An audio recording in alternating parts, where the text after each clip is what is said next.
We're here today at the home of TecQuipment in Long Eaton, and this great engineering company recently won the Derby Business Awards for International Trade. I'm looking forward to interviewing the MD, Simon Woods, and learning all about their story. So I'm here with Simon Woods, who's the Managing Director of TecQuipment. Simon, just tell us a bit about the history of the company.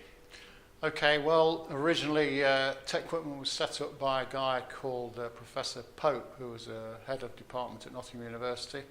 That was in 1954, and since that time we've grown and diversified into making teaching equipment for universities, but also doing a lot of project work and training and everything else.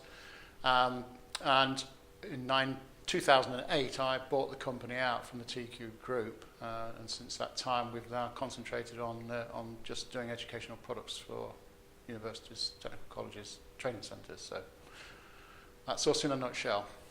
And what do you do? You mentioned a bit about sort of educational sort of products. What exactly do you do? Well, if you were doing an engineering degree course at university or HNC, HND at technical training centres or colleges or in those days polytechnics, you'd need to have equipment where you could try out the experiments that you're studying in theory. So if you're doing mechanical engineering, electrical engineering, aerospace, civil engineering, you'd come up against our products. So we design, we manufacture, and we produce approximately 400 products that cover all areas of mechanical engineering. And the market space, are you a market in the UK or are you a global company? Both. We are proud to say that we export to probably about 70 to 80 countries in a year. So our products go all over the world and into training centres, universities, colleges. That's pretty well our market, yeah. And if you were to think about what differentiates TecQuipment from your competitors, what would you call out as those sort of key points?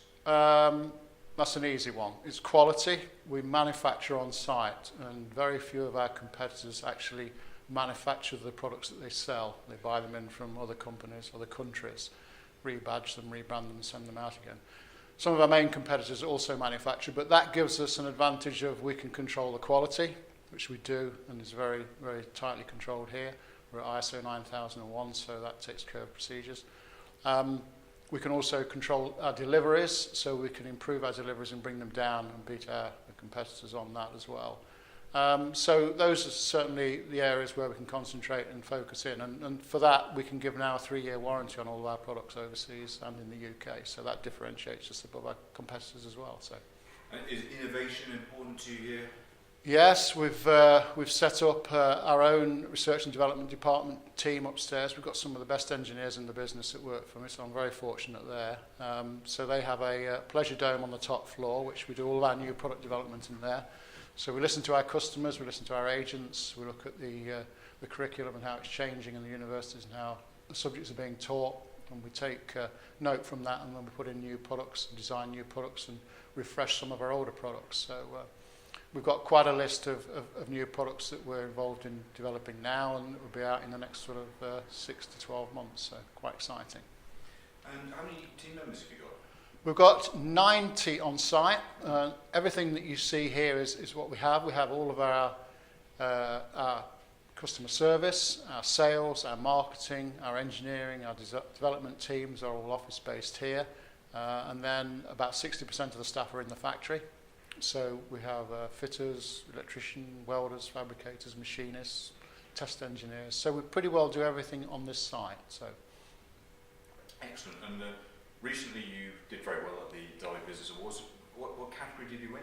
International Trade. So it was a tough one, that, because at the last minute we noted that we were going to be competing against the company that was making the lawnmowers for the World Cup in Brazil. So we thought, well, we're not going to win on that one. But, we do, our turnover is sort of 7 to 8 million a year, and 90% of that goes overseas. So, we're quite proud of that. So that puts us in quite a powerful position. So, yeah, we're fortunate we won that one. So, we'll take that one on the chin, and next year we'll have a go at another couple of categories. So, what do you think it's meant to the company, just in terms of the back of winning that award?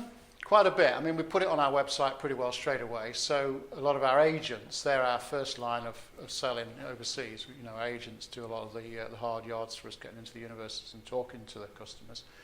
It gave them a sense that, that we were a valued company.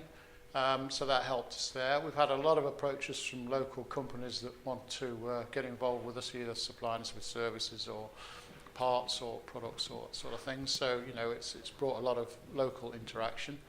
Because I'm also chairman of the Aerowash Partnership, so a lot of our local companies have recognised the fact that TecQuipment is, you know, is quite a big player in the local community. Most importantly, I think for the staff that work here, it's made them feel as if they work for a valued company. You know, suddenly, you know, it's not a little company at the end of Bonsall Street. It's, well, we've won a trophy for international trade against some, you know, some quite big players. So we're quite proud of that. So for you, in terms of reflecting back, what are the sort of big highlights been in terms of for you personally growing the company over the last few years? For me, it was quite a gamble, because I was coming out of a big company that was turning over sort of 30 million a year, doing a lot of big projects overseas, not just on educational products, but training, delivery and everything else. To hive off this part of the business and stand alone without, you know, some of the big projects behind us at that time, just living on our own wits of designing, developing, supplying, supporting products. I was convinced it could stand up on its own. So a little bit of a gamble. During the process of doing the MBO, it's sort of an 8-month cycle. It takes you from sort of thinking up the idea to actually getting the keys and opening the front door. Once that's done, you can't think back then. It's just about the business, and suddenly everything's focused on educational products for us, and hopefully that's put us in good stead, and you know, it's made us a sort of market leader in that area. So quite proud of that, and proud of the team as well for supporting me with it. That passion it's got to be there on a daily basis. However, you know, the day might sort of roll out. When you're heading up a business, you've got to remember that all the staff are looking at you. You look worried, they'll become worried. And you know, I'm fortunate. I've got a fantastic bunch of people in the company. So you know, that's at the end of the day, that's all a business is. It's all about the people. The rest of it is just paper. Okay, Simon, so if you had one top tip for anyone in terms of thinking about getting into business or any business, what would it be? My top tip would be business plan and belief in yourself. After that, it's easy.